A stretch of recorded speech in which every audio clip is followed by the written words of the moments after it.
All right, should we? Oh, I sent two different links. Oh, wait, what? Wait, did I really? Which one is the correct one? Fahad? Oh, shoot. Okay, no wonder. No wonder this wasn't working.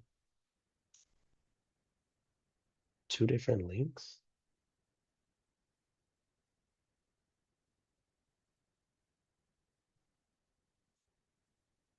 The one from Skylit was the one that's working.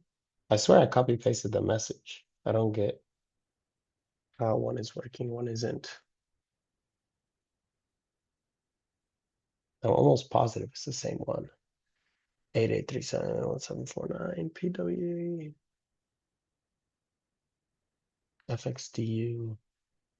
Yeah, it's the same one. I don't get it. All right, whatever. Let me send something in OWLS.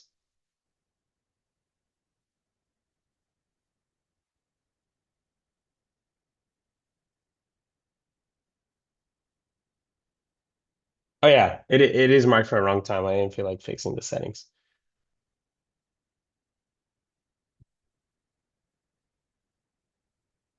But whatever. All right. All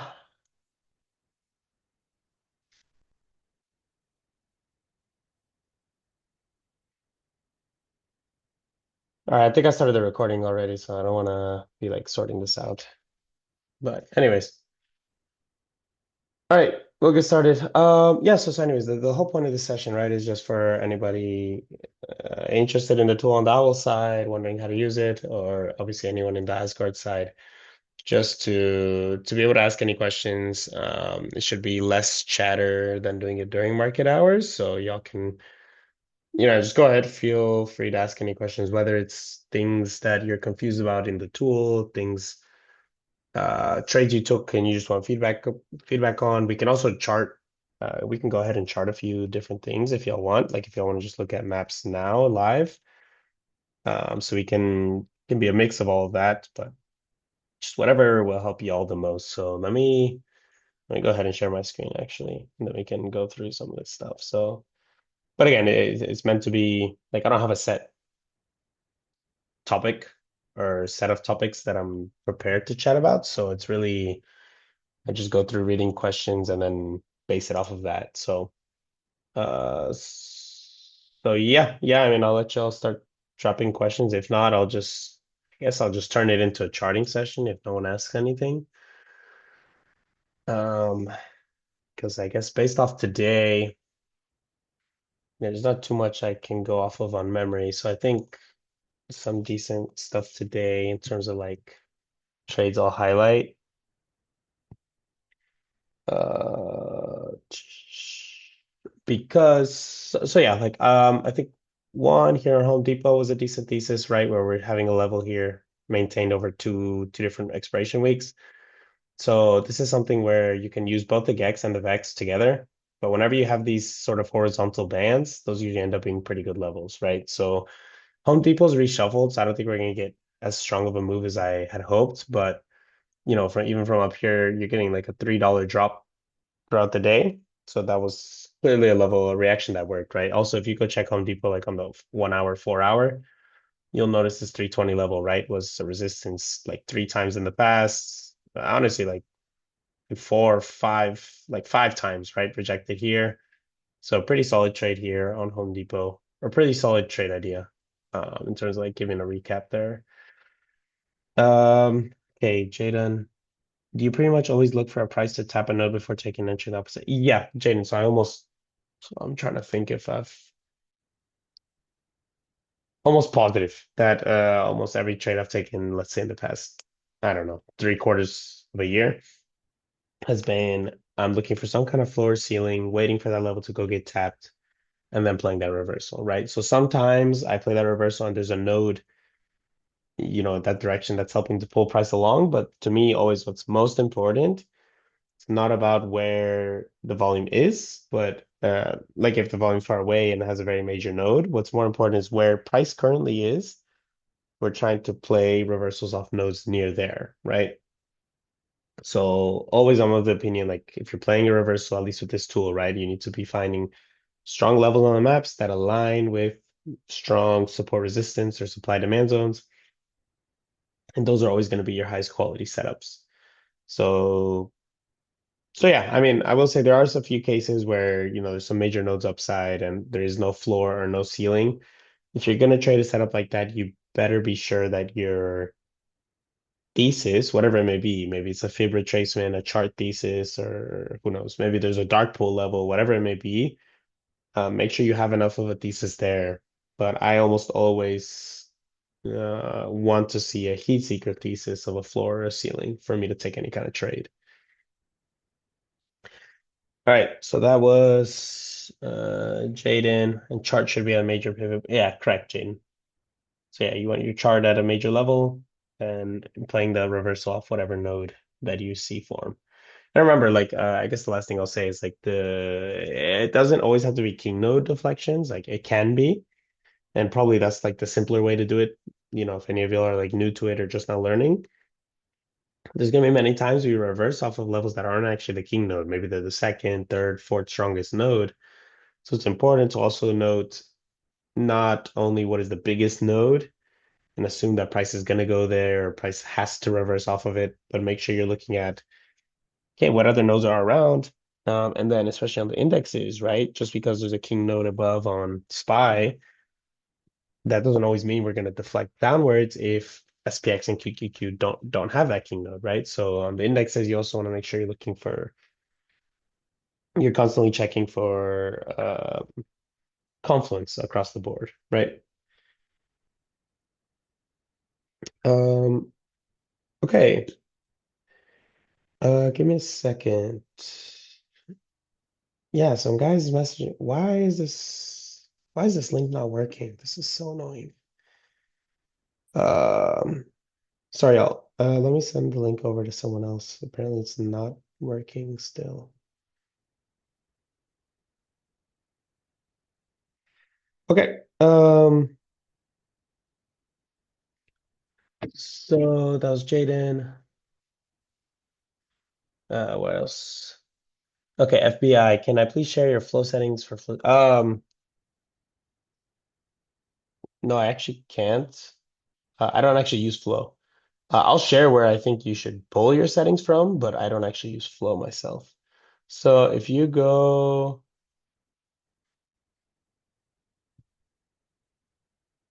where is this? So if you go to Heatseeker FAQ, well, I guess not everyone in here is in Asgard actually, so I'll just copy paste some of them over.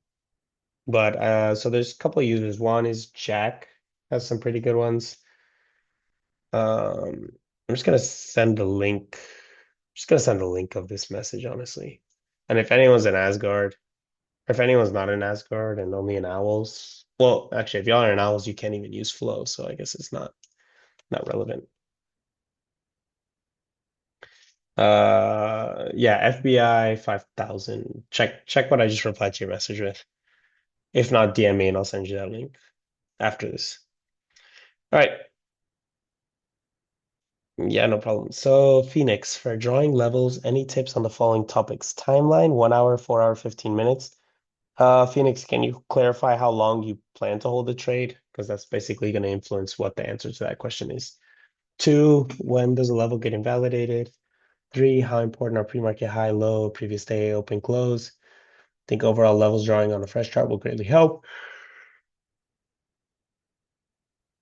You're getting used to the heat maps and Atlas, but charts come first, so you want to draw levels properly first. Yeah, that makes sense, Phoenix. For mainly day trading. Okay, if you're day trading, so yeah, I guess I can pull up SPY. Why not?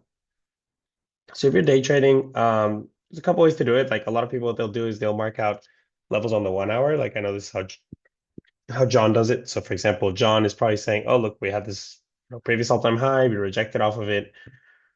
It has held 2 days in a row, sort of as a support, right?" So yeah, again, it's always a bit approximate. Like this one, obviously, if overshot a little bit past, and here on these bounces, they undershot a little bit there. Um, but and obviously we're at all-time high, so there's just not a lot of structure to go off of total, right? Like there's just not much to go off of. But you mark out what you got, and we kind of have these bands here. And then in overnight, it looks like we're a bit higher, but I'd have to check futures. Obviously, well, I pulled up SPY with the extended hours. Obviously, this is missing quite a big gap, right? But yeah, so it's like I'll chart levels on the 1 hour. John does on the 1 hour for like his macro support resistances. I don't even do the 1 hour, I'll be honest. Like I have a pretty bad charting habit where like I want to actually switch time frame. I'll just take whatever I'm on and then I'll just zoom out really far. I mean, it's still the same stuff, right? Like you're still seeing overshoot here, shoot here, here. So it's still the same levels.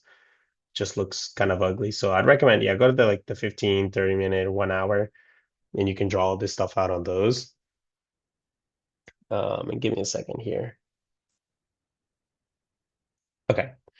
Wait, let me scroll back up to your question. Now, as for when does the level get invalidated, that one is a bit trickier to answer. So usually what I'll say is, first of all, you want to be assessing it on the time frame you're charted. So like if you have a swing trade that you chart on the 1 hour, you don't want to be looking for an invalidation on the 10 minute. Like it just makes no sense, right? Because the 10 minute on a 1 hour time frame, obviously we're going to have larger wicks. It's going to be more macro.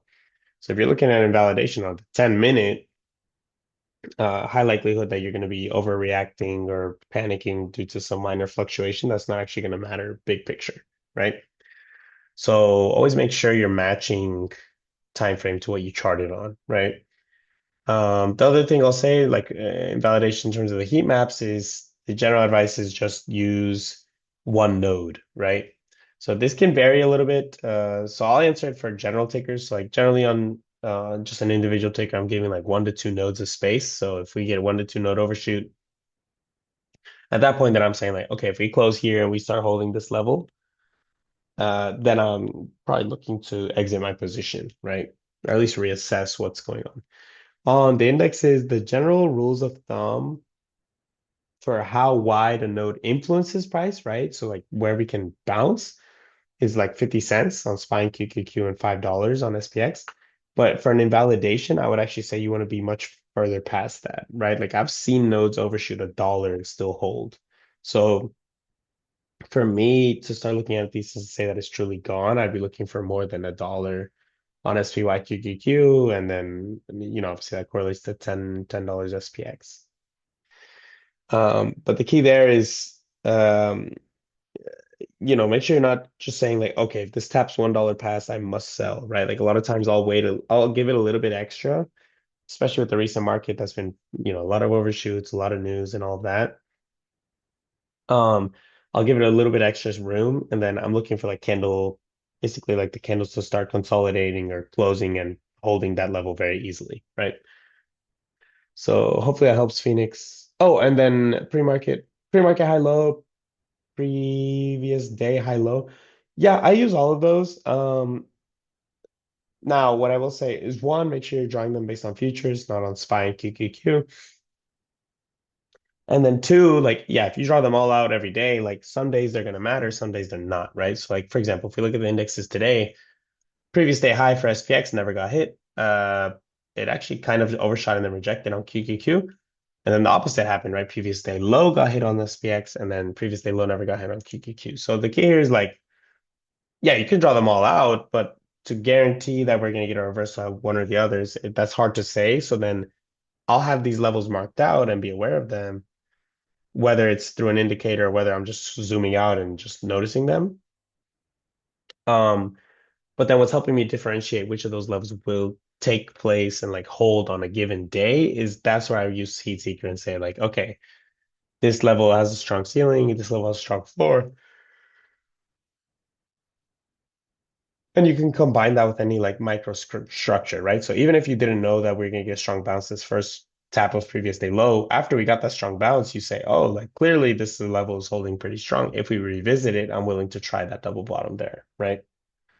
So Phoenix, hopefully that helps. I know I didn't like go through and draw levels. I can do that if you'd like, but I don't actually do too much level drawing, right? Like once we get this bounce on SPY, I'm looking at this and saying, okay, let's see if we get a double bottom.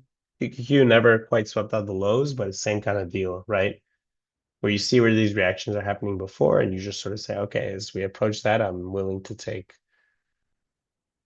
trade again. Voodoo Beer, do I play reversal and divergence in between the in do I play reversals and divergence between the indices? Voodoo Beard, what do you mean by that? Like, is this divergence on the heat maps, on the chart, etc.? Okay, Jaden, are Pika nodes and Barney nodes just as magnetic if they're both the same absolute value? Yeah, I view them like always for me, the first thing I assess is just what is the volume. After I start assessing, is it positive, is it negative, etc. Um, yeah, so for me, what's most important is the volume. Ashley, so this wouldn't be a valid short because of the lack of nodes in Confluence. Let me open this picture. I would let me check the chart, Ashley, but yeah, I'm inclined to say no, actually. So if we go to the 1 hour,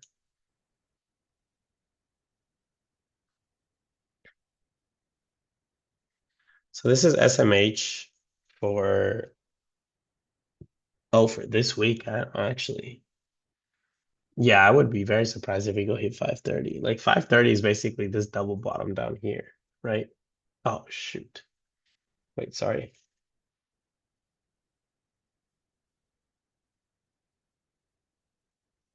Right, like this is basically what's the move you need for that to happen. So like is SMH going to retrace $60?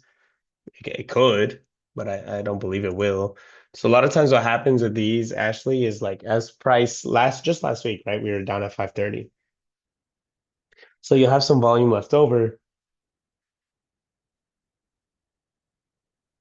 And then as price starts surging, what happens with these maps, right, is like, the given level.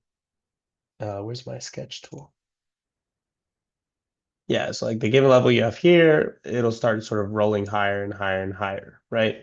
Now, the thing is sometimes it does it very rapidly as price moves up, but sometimes it lags. So then what's probably happening here, that all the volume down here at 530 on the keynote is probably going to roll higher. I'm not sure to where yet, maybe like 570. And then so that's actually bullish, right? Even though we have strong nose downside, if you see that this node right here is shrinking or that it's shifting higher and some of these nodes like here are growing, then that's telling us, okay, it's actually we're reducing the potential downside, right?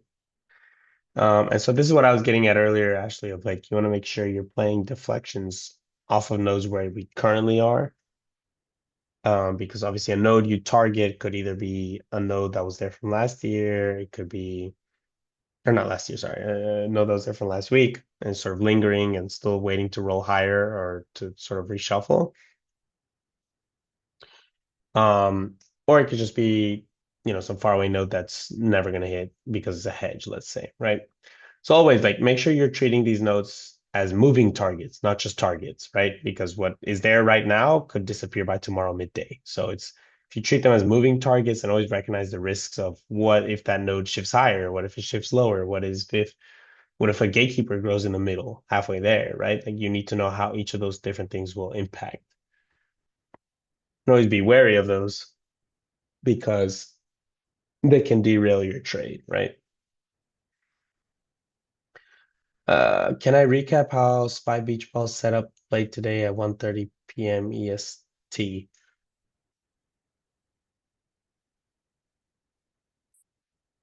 Uh, yeah, I mean let's go look. So 1:30 EST.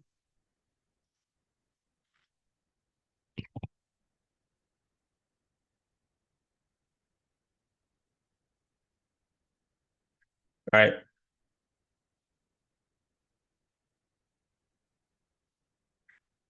So 30 beach ball. Okay, so yeah, I mean I'll explain what the beach ball is on Spy, Jaden, but I don't encouraged of this being the way you think of it, right? Like when you're trading indexes, you shouldn't be saying like, okay, SPY had a beach ball, SPY had a reverse rug. That's the only reason we reverse, right? You should always be looking at like, if you're trying to find like the best setups, you want to be making sure you're checking, okay, sure, SPY had the beach ball, but you also want to check what's going on in SPY or QQQ and SPX, right? Because the biggest thing with indexes is what confluence are you driving? and how is that helping assess your trade, right? Now, so for the beach ball, what's going on there is we have this triple stack here of negative nodes, right? So obviously, as we push down into it, so price had come from above, pushing down into these nodes. Basically, what's happening is like when you think of these negative nodes, you can think of them kind of as like rubber bands. So when they do reverse, right? Um, what's happening is we overshoot, and it's kind of like if you have, okay, I mean, my drawing's going to be bad, but like say, I don't know, say you have here like a little rubber band or like a slingshot or something, and then like here are the little sticks. As you press further and further into it, it's you're basically spring loading it for a stronger and stronger move upwards, right?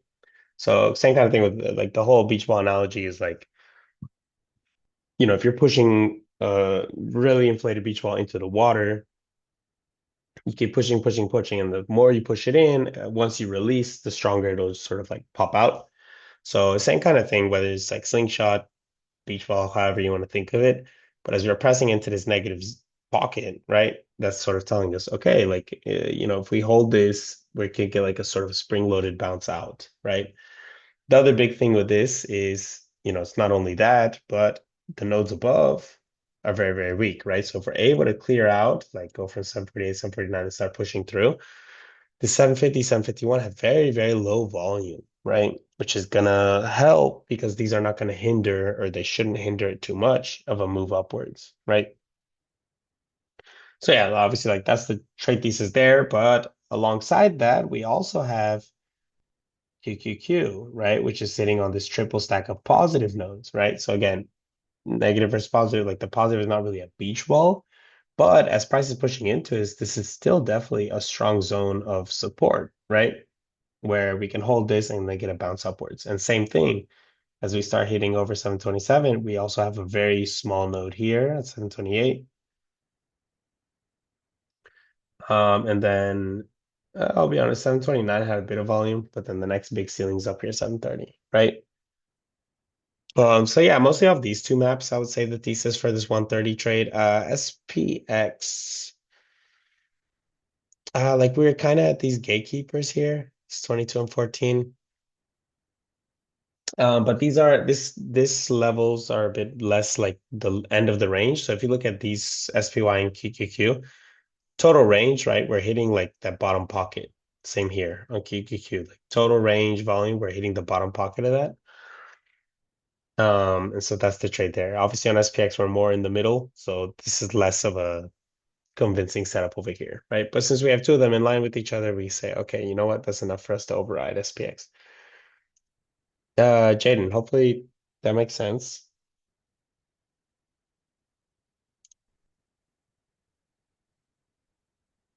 Um,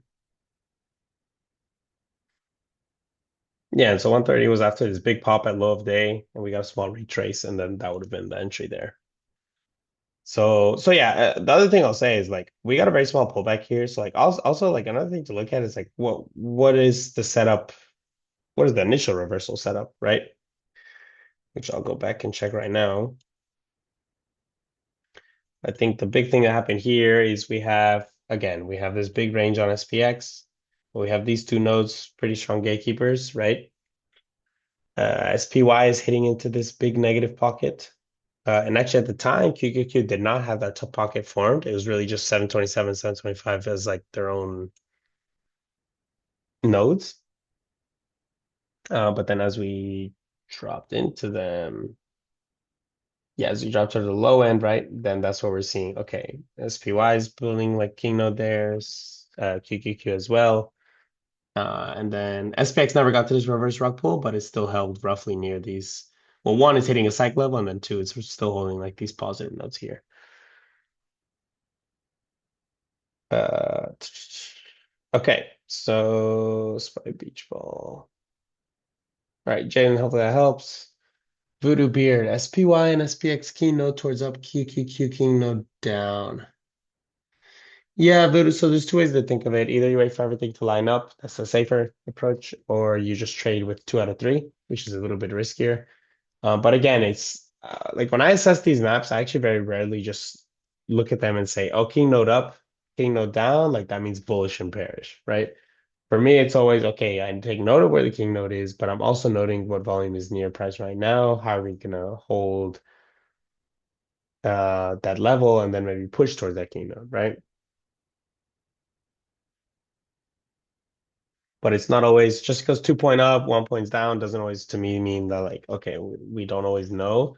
You also have to look at what levels are closer to price and what deflections can happen before we get a push either way.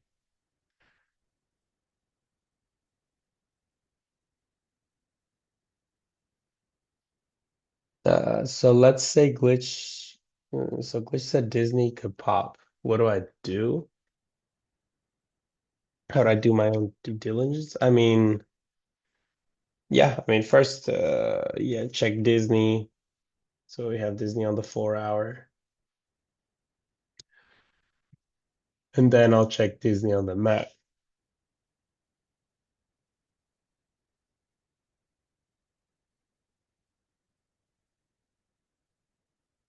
All right, so it looks like this. Why is Glitch trading something so low volume? So firstly, Disney on the Gex or Vex is showing a lot of upside volume, right? On the Gex, a little bit less clear, but probably why he's saying that is because we have the same, like this big pocket of negative nodes that can sort of beach ball us all the way up, right? So that's probably what he's seeing there on Disney. That's really all I do. Like when I'm charting stuff or like when I'm trying to find a trade, that's about it. Like I just flip between trading view and the heat maps. And this one I will say the chart thesis isn't great. So that's the only thing I'll add there. Like obviously most times I want to see better confluence across the two. All right.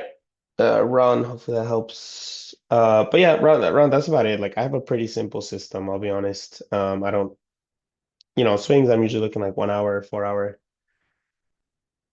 Just flip back to the heat maps and then sort of correlate the two. Try to find whatever major levels I have on the heat maps. If I'm not able to find them on the chart, then I don't know, either I charted wrong and I go double check that, or I'll just skip the trade entirely.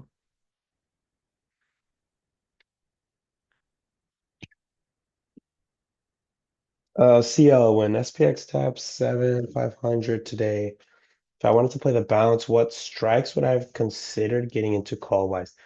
Yeah, CL. So, I mean, there's a lot of ways to answer that question. I'll say it depends, one, on port size. Obviously, if you have larger port, you're looking at SPX cons. If you're on a small port, you wouldn't even be looking at SPX. You'd be looking at like XSP, SPY, QQQ.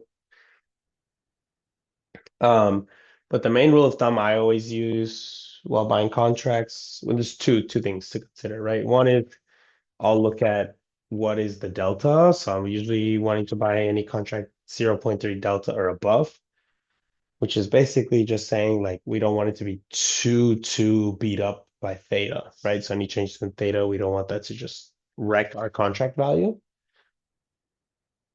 And then the other way to look at it is with the heat maps, right? So like let's say just to make up a scenario, I'm not saying this is a good trade, right? But like, let's say you're bullish right now, so you want to play calls, but then you see, oh, look, like QQQ has a strong ceiling of 730.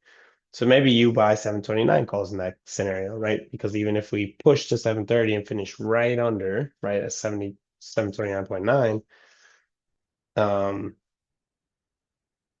then that's also something you're gonna be protected from, right? So if you're talking about like based on the heat maps themselves, I would always look at what node you're roughly targeting and then go a few nodes safe of that.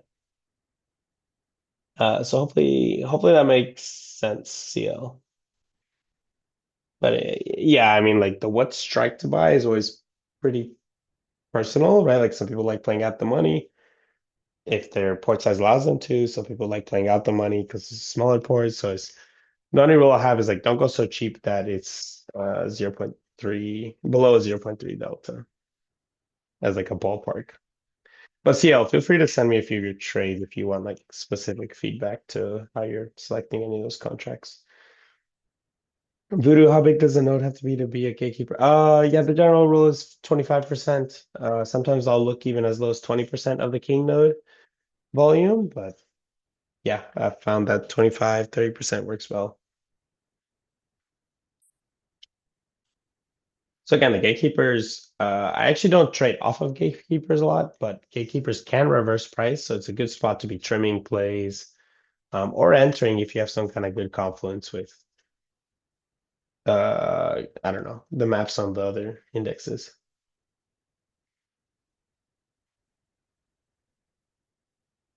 Stu, nice trade by Jack on the stream. I don't think I was on for that. But yeah, if it was low of day, either of the low days, then yeah, the trade went well. Actually, how do I know when to trust FX nodes? How do I, this is not really like a yes or no question, right? Like in theory, all that volume is real, right? Well, I mean, it definitely is. But think of it this way, like those positions are taken very far in advance, right? Like a month, 2 months. So at times they're based on completely different looking charts, right? Like if a chart ticker has surged really, really strong in the past month, you'll notice a lot of the OPEX nodes may be a bit too low on the VEX, right? Or the opposite. A lot of times when they, we sort of tail off, they'll be caught a bit off sides and still be too high. And the VEX takes a lot longer to reshuffle, right? So something that may not show up until much later in the OPEX week. So for the OPEX stuff, like I mean, it's still real volume, still real positions. Like I would trust it. Just, be wary. And then the other big thing you can do is when you're um, assessing whatever ticker it is, right? Like you can just go to the replay and check, if you're looking at something on a Thursday, check what it looked like on Monday, Tuesday, Wednesday. If that node, the OPEX node has just been bleeding volume the whole time, then that tells us, okay, probably this is going to be something that's not going to be influential because it's just consistently been losing volume, right? And I mean big volume, like 20, 30, 40% of its volume, right? Whereas if it's just like minor fluctuations, then clearly it's staying there. Yeah, hopefully that helps, Ashley. So yeah, I mean, it's a bit funky and like the OPEX nodes, a lot of times they seem very ambitious. Sometimes they hit, sometimes they don't. So yeah, I usually tell people like, just take node, right? And just try to see if there's some hints. If not, just size it lighter and see what happens. But there's always going to be some wonkiness on OPEX, on the heat maps, and just in general in the market. Okay.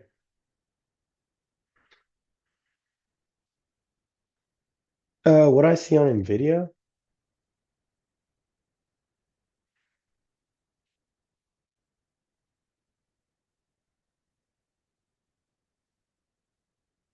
why is my Vex not working? Oh, there we go. What do I see on NVIDIA? So big note at 225, positive gamma, so that pull it up. Again, Stu, when you're looking at this stuff, don't even if you're biased upwards due to that, don't think of it as like, will it pull it up? Think of it as like, okay, what node, what floor can I find that's going to bounce price up, right? So make sure y'all are not falling for like these nodes as targets and getting stuck in that mindset because it'll really kill you. All right, but anyways, so going to this NVIDIA map, yeah, it looks like this 207, 210 is a really strong floor actually, and I guess worst case scenario would be down here at 200. I don't know if that 225 is going to hit just because there's a ton of gatekeepers, right? 215, 217, 5, 220, 225. So I doubt it'll hit, but it's definitely there. So you could be long biased, especially if we manage to hold this 207.5 and we don't go all the way down to this negative node down at 200. Next week for NVIDIA, there's really no volume for next week. So in a case like this, like if you're buying next week, it's just basically to buy yourself a bit less data decay. But yeah, next week we have like no volume, so it's a bit hard to tell what's going on.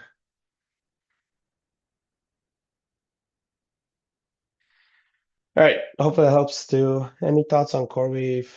Uh, I think CoreWeave had a pretty nice bounce off 100 or 101 again today. Actually, I think this one I was pretty mad about. I think I missed it. Yeah, I missed it. Ugh. Yeah, I forgot to set an alert on this one at $100 or close. Yeah, it looks like we came tapped 100 basically on the dot and then we started ripping. So again, this would have been, I know this map is dominated by the OPEX node, but if you look at the numbers themselves, biggest node this week is going to be this 100, 101, right? That ended up being the floor. All right. So that would have been Core Voodoo. So yeah, hopefully it pulls back. I actually like trading Core a lot, but see if it pulls back. FBI, is there a time you would favor the VEX over the GEX and vice versa? Um, yeah, definitely. So I mean the GEX is best for short term, when you basically you need something that like it'll reshuffle rapidly, take count for all those fluctuations going on. So it's definitely going to be the GEX. The VEX comes more into play when you're looking at long term, right? So if you're looking at like a 3 month contract, you want to be checking the VEX, how the volume's shifting, are we holding those patterns, sort of like those staircases. And that's usually how the VEX is best used. The other scenario is where we have an elevated VIX environment, right? So the VEX will increase in importance as the VIX spikes, right? And when I say spike, I mean like over 20 easily, right? So there's a bit of a transition, like even for short dated stuff.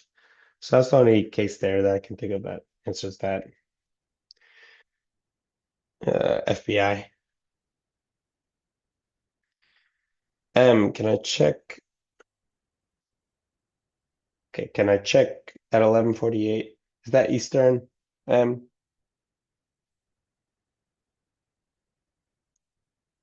so 11:48. Oh, wait, this is not even Trinity. Whoops.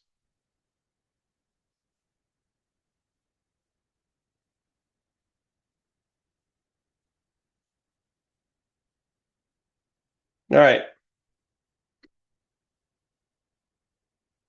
So pivot flip, SPX NQ rejected by a lot at that zone. Same with previous day rejection.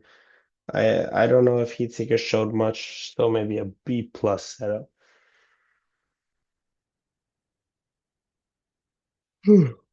Oh man.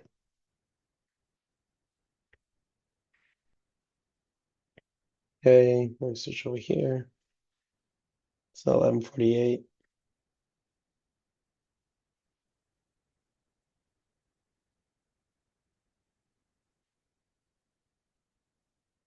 Yeah, so say in this case, like we're kind of holding our volume, right? So we're holding like this negative pocket, this pair here. I guess kind of like this positive pocket here, right? So out of in the rough thesis, it looks cleanest. Honestly, maybe on SPY. Neither of these look super, super clean. So I think the fact that you didn't push this as an A setup is fine. And Jaden,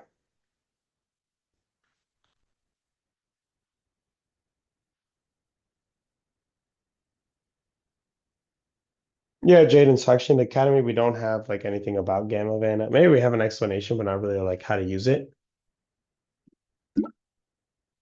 But a quick way to think about it is Van is always more long term, right? So if you're taking a 1 month play, you still want a good entry, right? So you still, just because we're focused on Vanna because it's more long term doesn't mean we neglect the gamma.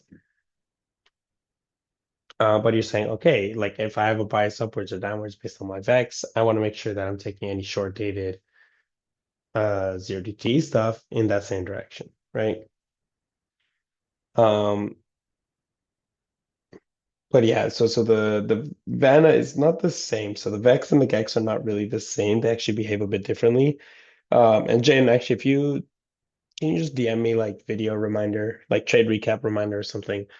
So the Van Vex has this weird behavior where as price goes and hits a node, that volume disperses elsewhere. So it is Vex is more of like a pulling force, right? A lot of times the floors that it has will fade by the time you get there, but they still end up being good floors, right?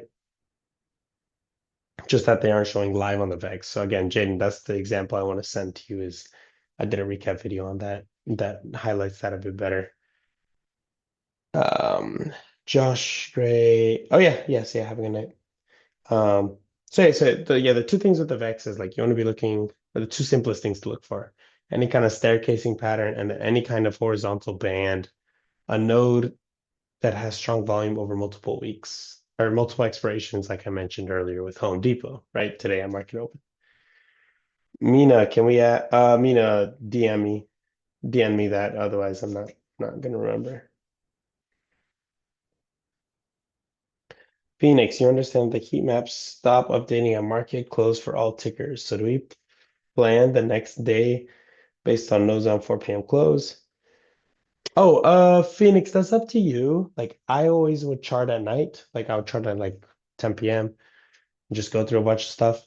The reason for that is like when I was trading individuals like heavily, I was like I still worked the day job, right, at that time. So I just couldn't check in those first 15 minutes. But I recommend people do their checking for individual tickers outside market hours because it simplifies it down a little bit and you sort of set your alerts. You have a lot of time to chart, so you're not rushing anything. And either way, if you set your alerts and you just have your phone there, like not that you're on it if you're working, right, but just have it there and you're able to just check it, then you can get flagged. Okay, this alert came through. Let's double check what the chart and the map look like and see if we answer or not, right?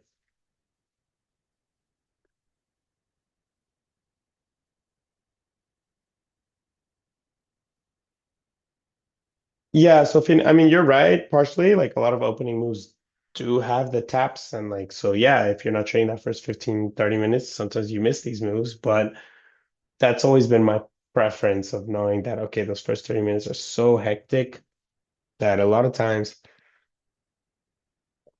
even with a good idea, it's the play still ends poorly, right? So yeah, I mean, you can always trade those morning windows if you want, but you need to have your stuff ready to go by market open if you're going to do that. But there's enough movement that happens throughout the day on some ticker that uh, yeah, like even if you miss quite a few, there should be something left over that you can definitely trade. All right. Stu, Nokia is looking like a possible beach ball set. I mean, Nokia just ran though, right? Okay, so it's pulling back a bit.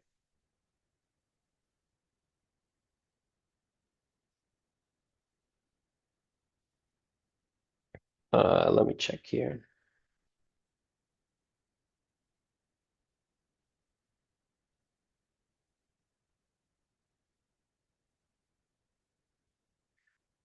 Yeah, so actually Nokia like pushed all the way to 17, 17.5, held those as the ceiling. Got pretty nice rug pull off that or like rejection back down into these negative nodes. Um, yeah, you can treat this as a beach ball, I'd say. Let me see, 15. So we kind of have like this previous all-time high that's holding. So that would really be a structure there. But yeah, yes and okay. Like if we hold those negative nodes, it looks not too bad to hold here and see if we get pushed higher.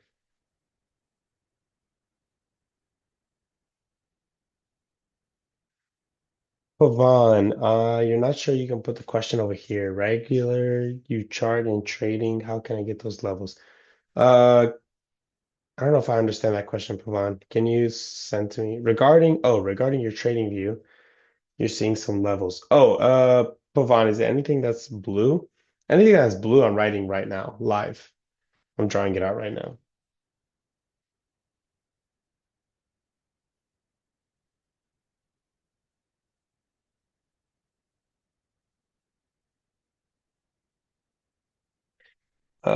But yeah, anyways. Yeah, so Pavan, let me know if that even answered your question. I don't know if I understood that correctly. Phoenix, are the nodes not accurate right at night? Let me see. I mean, technically, yes, they are correct, but yeah, officially no, right? So like technically they're correct. They're just showing whatever data they're programmed to do at market close, and then they start refreshing again at market open. Um, so yeah, I mean, some tickers will just chop overnight, so they do end up being very accurate, and they open up at the same price, so you can still hold those levels. But a lot of them don't, right? So a lot of them do sort of reshuffle. So it's yeah, I mean we use the snapshot we have from market close, but there's always that bit of a caveat of like, okay, this could just reshuffle on morning, or many other things that influence there.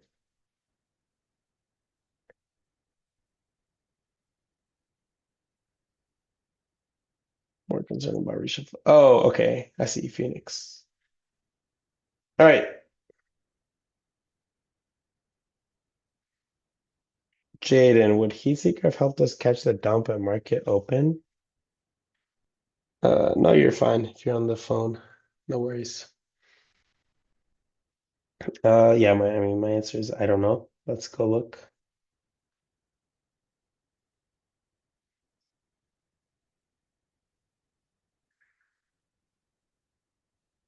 I mean, so it looks like, yeah, like it looks like even this early in the morning, right? We had this king node rejection on SPX, big air gap, SPY, rug pull into this huge node at 70.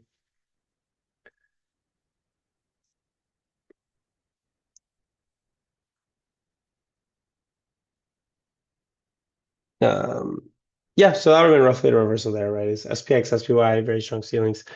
QQQ, not really. Like, I guess QQQ just had like this big pocket of positive volume and this no negative node below. So that tells us, okay, if we're playing reversal down, like you want to be trimming into 749 or one of these nodes on QQQ. So yeah, Jaden, hopefully that helps. Or how's Tesla looking? Oh, I don't know.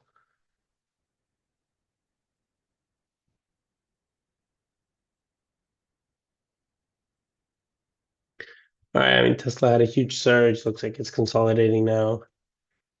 Looks like we bounced off that 435. Very low volume there. It's interesting. Yeah, so I mean, I guess for me, Tesla here, be looking kind of for this retrace to 435, maybe even 432.5. Like there's this big pocket of negative volume. If not, the issue here is we kind of have like a rug pull above a rug pull, right?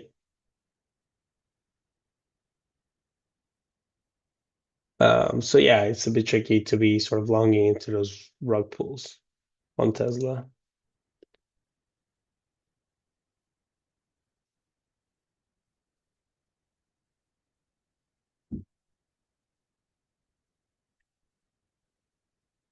All right. So yeah, this is Tesla. I don't really like trading Tesla too much, I'll be honest. But yeah, you'd be playing basically 450. Yeah, basically I pushed to this high here from February. Oh, never mind, from March.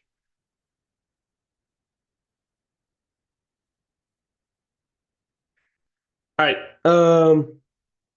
Yeah, so again with Tesla, like we're coming from below, but then like we have reverse rug pulls pointing up. Or sorry, we have rug pulls, so it's I don't know if I want to play the first one because that second one's sitting right above and it'll keep building volume. So I'll probably just stay away from Tesla unless we hit like the max rug pull on the upside and then there's nothing left above.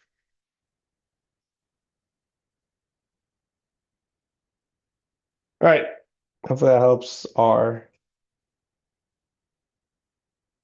The Skylight Academy cover Flow Seeker. Not yet, but it's something we're working to add.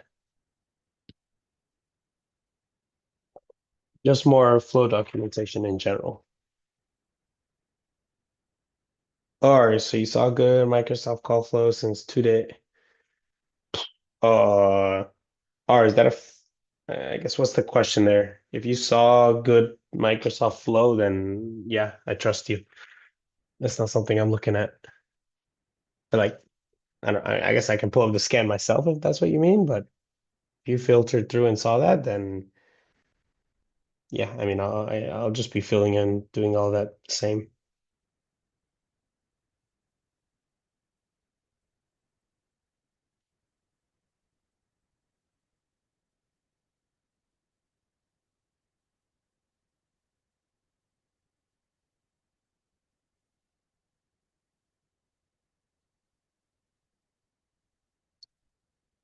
All right. Yeah, no problem, Jaden.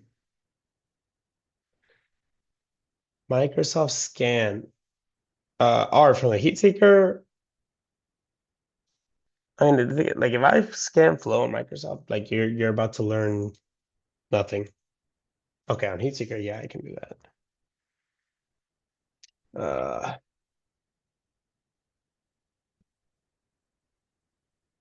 and then someone else has a question. Katie, I'll answer your question in a second. So Microsoft, wow, this map sucks. Um,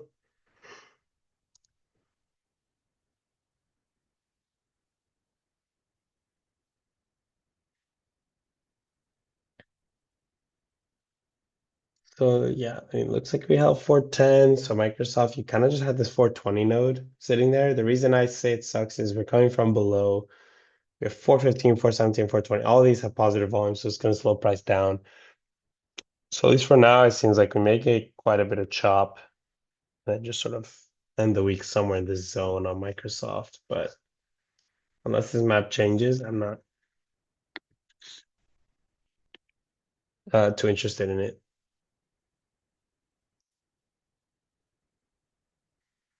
Katie, can I explain what a rug pull and reverse rug? Yeah, so I'll explain it briefly and then I'll send you a video that I made on it. But the rough concept is like, okay, a rug pull, we have a positive node, we have a negative node. As price comes up to a negative node, even individually, right? There's a high risk we overshoot, slingshot back down, right? So the logic behind rug pulls is like, okay, we get this negative environment, it spikes us. Um,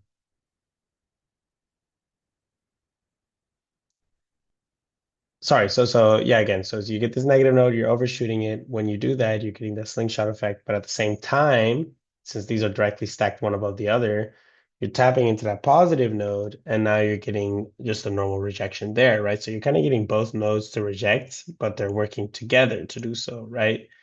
So then that's the nice thing about these rug pulls is you're kind of getting two nodes working together, right? Now, so oftentimes I tell people try to enter at the midpoint or try to enter on the positive node itself. Don't enter them. It's riskier to enter them on the negative node. And then everything I just said, inverse it. So if you do negative on top of positive, and that's what people say about, wait, yeah, so then this would be our reverse rug pull, right? That's it. So we'd come from the upside. Uh, Do I have anything I'm looking at the moment that's a good place to no.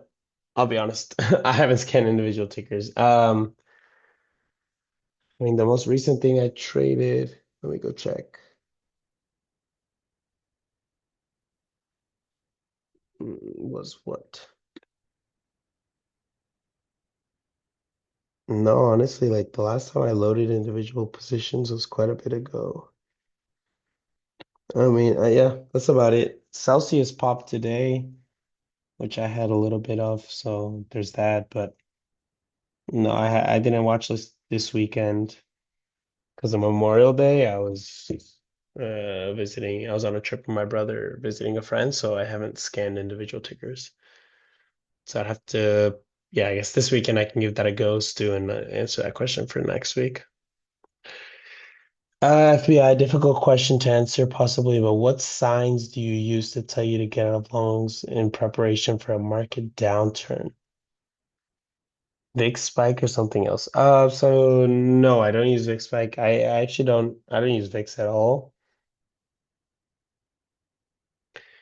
Um, But in terms of like FPI, if you're talking like long-term signs, I really don't like I don't load too many long-term positions, so I don't really I guess I don't really care. Like I just sort of I'm prepared to hold them anyways. But in terms of like overall macro, usually I'm just following, a few comments from winners from Glitch. So there's a few people on the server who have some very good insights there. And then I guess what you could do is like just make sure you're always checking the VEX on all three indexes, maybe like a couple of times a week, and seeing, okay, over the next month, if you have a big time lack of volume one way or the other, then that tells you, okay, maybe your overall bias can be that way too. But yeah, I guess it's not like an exact science, I'll be honest. Like a lot of times I'll just steal what if Glitch is looking at market as being overall top, or if he's making some comment about how he's mostly cash, then yeah, I'll just try to match him.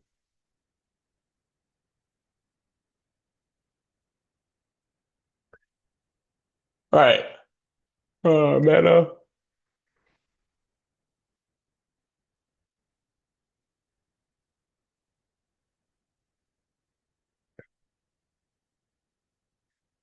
I mean, Meta popped on news, right?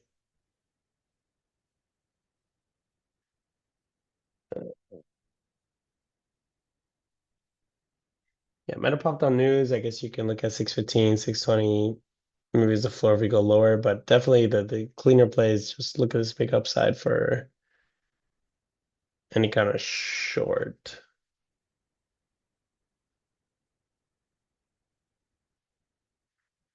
Yeah, so yeah, Meta has some decent ceilings, but we've actually kind of already gone and tapped those today, right? It's 35 and 40.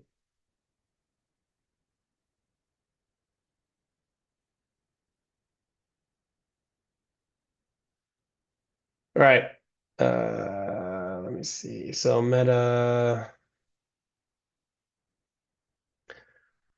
yeah, at this point, I guess you could look for this level down here, like the 625-ish level. I don't know what this level's from.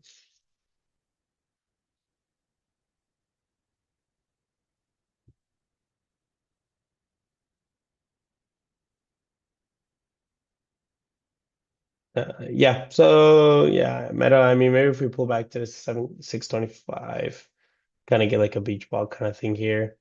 Other than that, it looks like this trade already happened on Meta.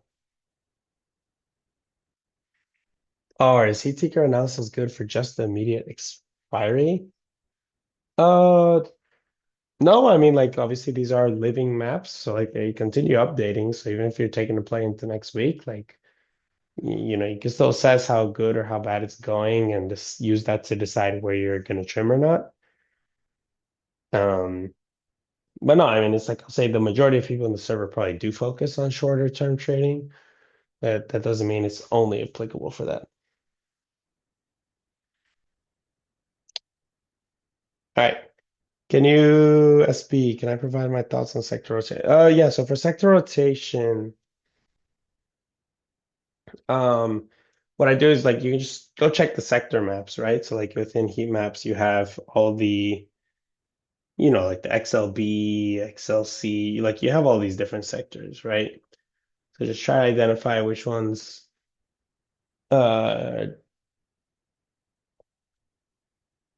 which ones are close to strong bullish or bearish point, and then what do you do with that is then say, okay, like if I know this sector is going to be very, very bullish, I'm gonna go take the top 5 or 10 holdings and just chart those, right?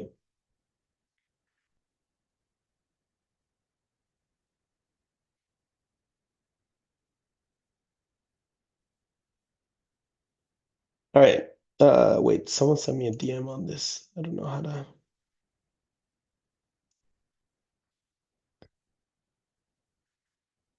Uh,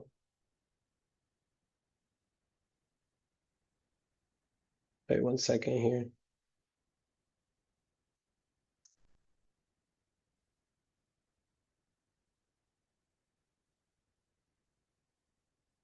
All right. So next question. AV go. Oh,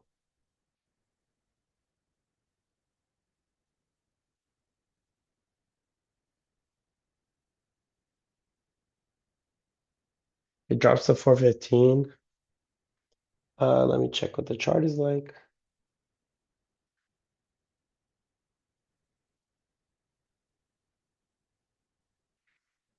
Uh, yeah, I don't know about that one. I see it like, yeah, definitely we can. But yeah, I guess 410 would be safest. I don't think we're gonna make it all the way down there. That's like the low of this band. But the high end, definitely we could.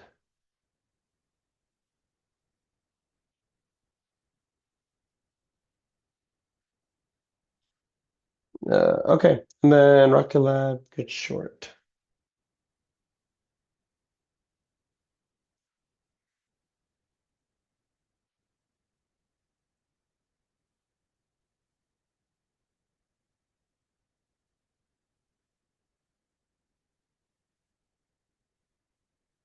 Okay, let's see. So Rocket Lab, yeah, looks like I got 134 up to 144, like strong range there. Even a bit of volume up at 500.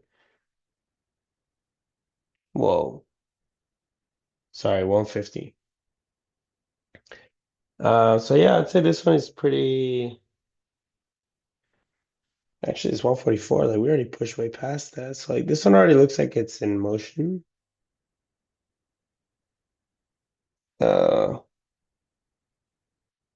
if you played off that 144-ish and kind of got put there, but otherwise, yeah, I don't know if there's too much to do on this ticker.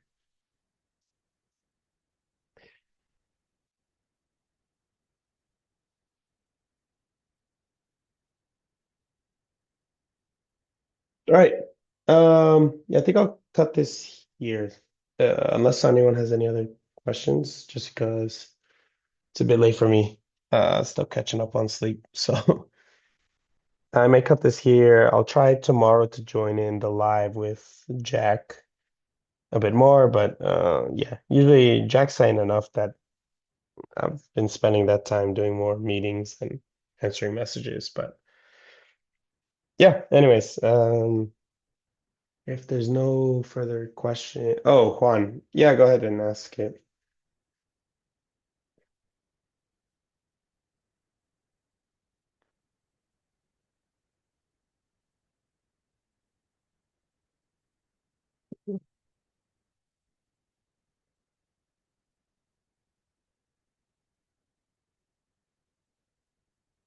Juan, how do I check OI pre-market volume? I don't, I guess is the answer. I don't check OI volume. I don't do any of that.